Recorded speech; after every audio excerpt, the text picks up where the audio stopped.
A few years ago, I was asked to be part of a White House meeting about children and television. But as I was leaving that enormous room, I heard something from one of the military guards who was all dressed up in white and gold, looking like a statue. I heard him whisper, "Thanks, Mr. Rogers."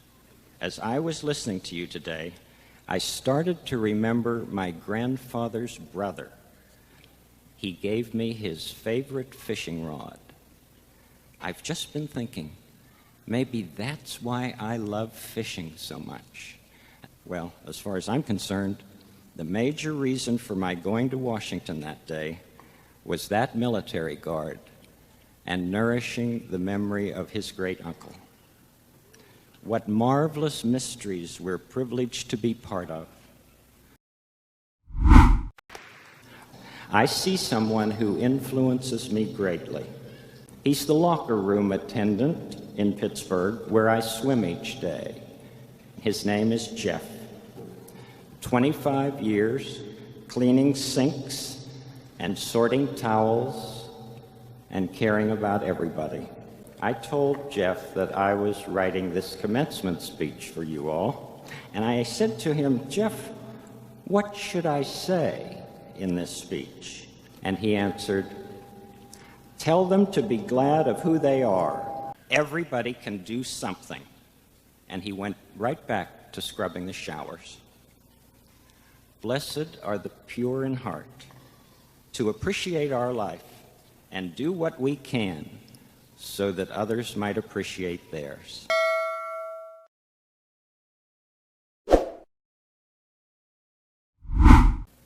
We just don't get to be competent human beings without many different investments from others.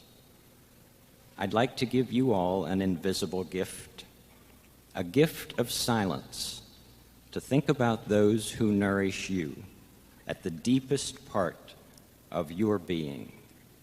Anyone who has ever loved you and wanted what was best for you in life. Some of those people may be right here today. Some may be far away. Some may even be in heaven. But if they've encouraged you to come closer to what you know to be essential about life, I'd like you to have a silent minute to think of them. 1 minute.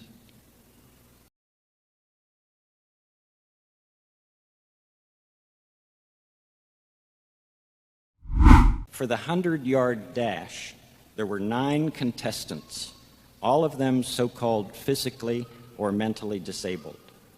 All 9 of them assembled at the starting line, and at the sound of the gun, they took off. But one little boy stumbled and fell and hurt his knee and began to cry. The other 8 children, every one of them, ran back to him. One little girl with Down syndrome bent down and kissed the boy and said, "This'll make it better." The little boy got up, and he and the rest of the runners linked their arms together and walked to the finish line. They all finished the race at the same time, because deep down, what really matters is helping others win too.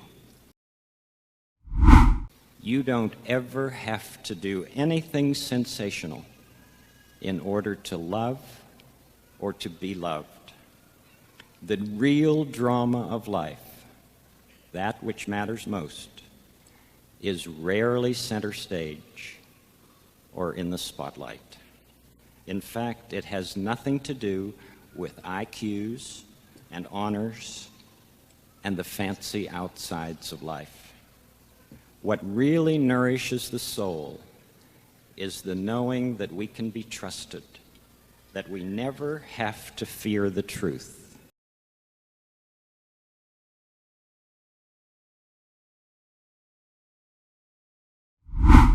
Well, nobody else can live the life you live.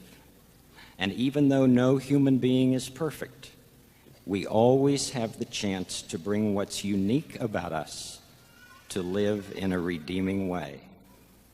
Beside my chair in my office is a framed piece of calligraphy with a sentence from Saint-Exupéry's book, The Little Prince.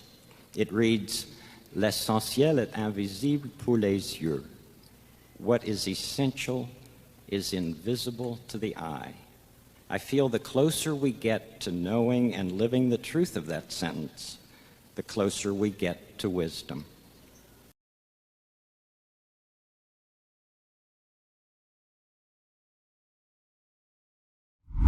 There's a part of all of us that longs to know that even what's weakest about us can ultimately count for something good.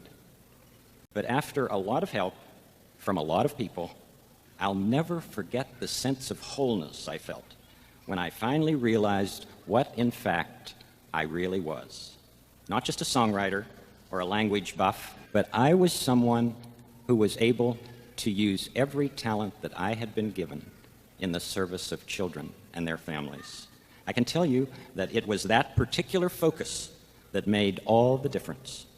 I can also tell you that none of that was written on the back of my college diploma. It's a miracle when we finally discover whom we're best equipped to serve, when we can best appreciate the unique life that we've been given.